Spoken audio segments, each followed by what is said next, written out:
Hello, I'm Ross Womersley from the South Australian Council of Social Service. We've already heard some budget announcements in the lead up to South Australia's budget on Thursday.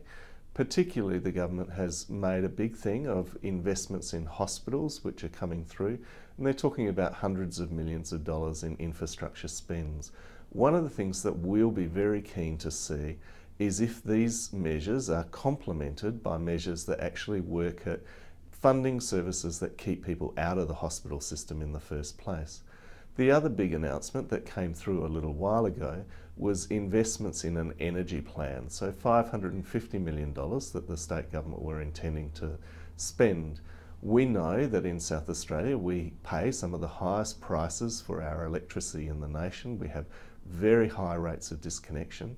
And of course our concerns are that we protect those people who are most vulnerable living in South Australia.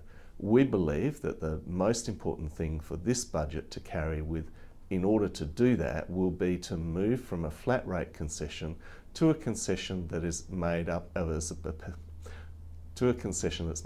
a percentage of the bill.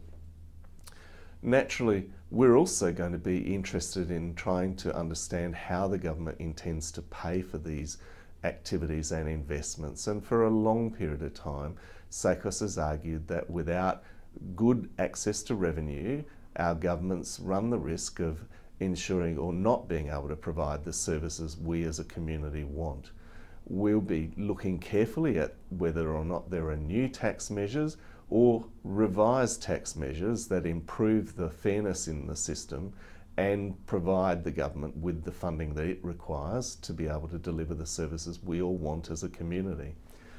Of course, last but not least, we'll be looking at the way in which our economy has changed. We recognise that the economy is changing due to digital technology, and of course that's affecting the way that industries and jobs are having to operate in the world today.